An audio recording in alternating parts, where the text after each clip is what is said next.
وقال ربكم ادعوني استجب لكم। তোমাদের রব বলেছেন আমারে ডাকো, আমি আল্লাহ ডাকের সাড়া দিয়া দেব। সুবহানাল্লাহ। কারে ডাকতে হবে? কারে ডাকতে হবে? এই বিশাল জনসমুদ্র একযোগে চিল্লা এখন কারে ডাকতে হবে? কোন পীর সাহেবকে নয়, আল্লাহর কসম কোন খাজা বাবাকে নয়, ডাকতে হবে কারে? চিল্লা এখন কারে? ওয়াকালা রাব্বুকুম উদউনি, তোমার রব তোমাকে বলতেছে আমারে ডাকো, আস্তাজিব লাকুম, আমারে ডাকবে আমি সাড়া দিয়ে দেব। সুবহানাল্লাহ। আল্লাহকে ডাকেন। কি চাই আপনার বলেন, কি চাই? আল্লাহর কাছে চান, আল্লাহ দিয়ে দিবে। দেওয়ার জায়গা আল্লাহর কাছে চাইবেন, আল্লাহ দিবেন। দেওয়ার জায়গা, চাওয়ার জায়গা হলো সেজদায় পড়ে যাবেন।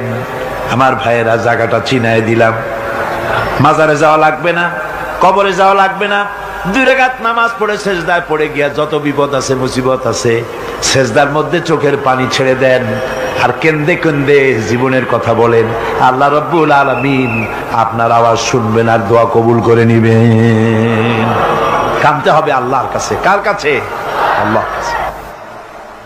সুম্মা ইস্তাগফিরুল্লাহ, আর এরপরে সে যদি আমি আল্লাহর কাছে ক্ষমা চাই, ইয়াজিদিল্লাহ গফুরার রহিমা, সে আমি আল্লাহকে গফুর এবং রহিম হিসাবে পাবে। সুবহানাল্লাহ। আল্লাহকে গফুর এবং রহিম হিসাবে পাওয়া যাবে। সব আল্লাহকে বলতে হবে, গুনাহ মাফ চাইতে হবে। এই জন্য হুজুর সাল্লাল্লাহু আলাইহি ওয়াসাল্লাম দৈনিক 100 বার তওবা পড়তেন। কোন হাদিসে আছে 70 বার, কোন হাদিসে আছে 100 বার তওবা পড়তেন। নামাজের পরে তো প্রত্যেক নামাজই পড়তেন হুজুর, সালাম ফিরাতেন আর সাথে সাথে বলতেন আল্লাহু আকবার, আস্তাগফিরুল্লাহ, আস্তাগফিরুল্লাহ, আস্তাগফিরুল্লাহ। মনে থাকবে আপনাদের? মনে থাকবে? সালাম ফিরাইয়া কি বলবেন? না, সালাম ফিরাবার সাথে সাথে বলবেন আল্লাহু আকবার, তারপরে পড়বেন আস্তাগফিরুল্লাহ, আস্তাগফিরুল্লাহ, আস্তাগফিরুল্লাহ। তওবা পড়বেন, আল্লাহর কাছে সবসময় গুনাহ মাফ চাইতে থাকবেন, বিনীত থাকবেন। আল্লাহকে পাওয়া যাবে, তাকে রহিম হিসেবে পাওয়া যাবে। সুতরাং ঈমান বিল্লাহ, আল্লাহর প্রতি ঈমান আনলে পরে 4র্থ নম্বরের যে উপকারটা হবে সেটা হলো হতাশায় ভুগবে না, নিরাশায় ভুগবে না, আশায় বুক বেঁধে উঠবে। ঈমান মজবুত হবে, আল্লাহর কাছে মানুষ বিনয়ী হয়ে যাবে। এবার 5ম নম্বরের উপকার আমি বলছিলাম, ঈমান বিল্লাহ, আল্লাহর প্রতি ঈমান আনলে পরে অসংখ্য উপকার হয়, অসংখ্য বৈশিষ্ট্য আছে। এর 6টা উপকারের কথা আমি বলবো। কয়টা? অসংখ্য উপকারের ভিতরে প্রধান 6টি উপকারের কথা বলবো।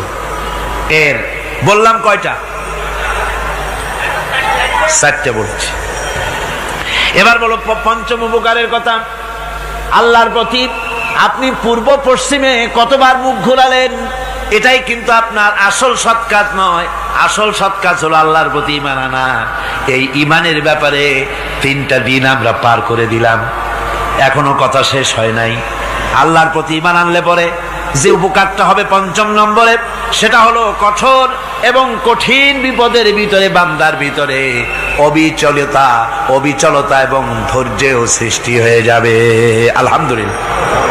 কঠিন বিপদ মুসিবত আসলে পরে সে অবিচল থাকবে। সারা দুনিয়ার বিপদ আপদ, শত্রুতা, দুঃখ, কষ্ট, মুসিবত, জুলুম, নির্যাতন সবকিছু পাহাড়ের মতো উঁচু হয়ে তাকে ঘিরে ফেলবে, কিন্তু তাকে এক চুলও নাড়াতে পারবে না। আলহামদুলিল্লাহ। সারা পৃথিবী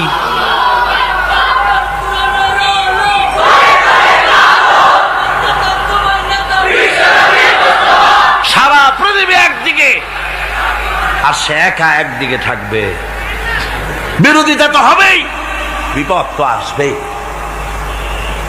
কবি বলতেছেন, সাথে জাকা রহা হ্যায় अज़ल से ता इमरोज, सतेजा का रहा है अज़ल से ता इमरोज, चरागे मुस्तफावी से शरारे बुलहबीस।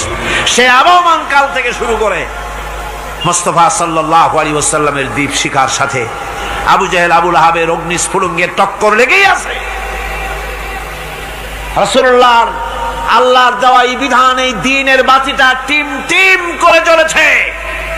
আর গোরকি টর্নেডো হাজার হাজার মাইল বেগে হেরিকেন এসেছে, গোরকি এসেছে, টর্নেডো এসেছে, টাইফুন এসেছে, কিন্তু এই আলো নিবাইতে পারে নাই। সুবহানাল্লাহ, এই আলো নিবাতে পারে নাই। এই শত্রুতা চিরকালের, নিবাতে পারবে না। কারণ হচ্ছে আল্লাহ রাব্বুল আলামিন বলেছেন, ইউরিদুনা লিইউতফিউ নূরাল্লাহি বিআফওয়াহিহিম ওয়াল্লাহু মুতিম্মু নূরিহি ওয়ালাউ কারিহাল কাফিরুন।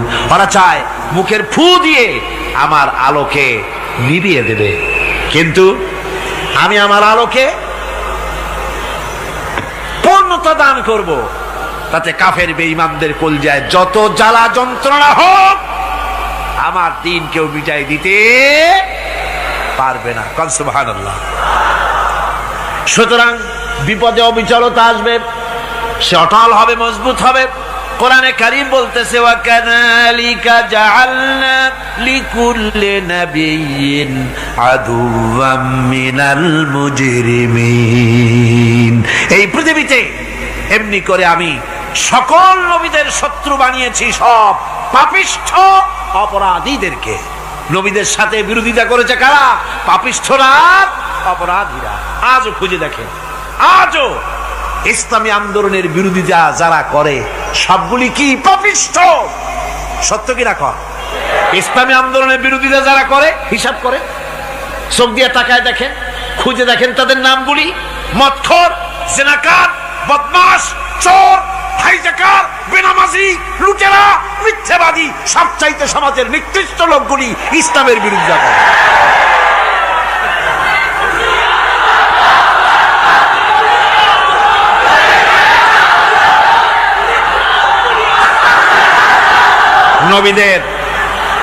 নবীদের শত্রু আল্লাহ বলেন, সব যুগে নবীদের সাথে শত্রুতা করেছে পাপিষ্ঠরা। আল্লাহর কথা, কার কথা?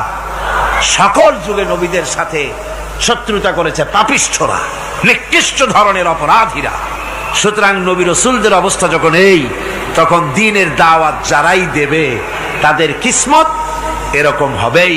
এই বাধার মোকাবেলা তাদেরও করতে হবে।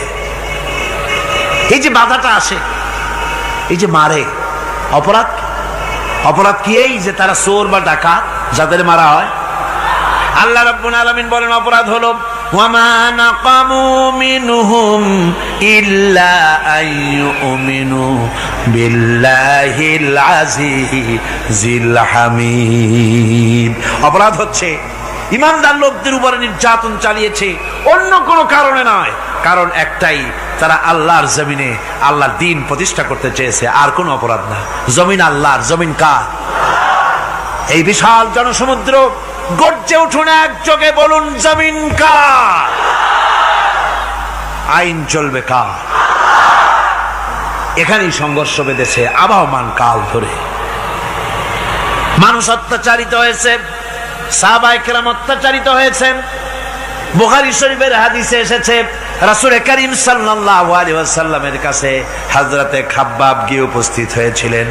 হযরতে খাব্বাব বলেন, হাদিসটা এভাবে লেখা হয়েছে বুখারীতে, ওয়ান খাব্বাব বিন আরিদ রাদিয়াল্লাহু তাআলা আনহু قال شكونا إلى رسول الله صلى الله عليه وسلم وهو متوسد بردة له في ظل الكعبة।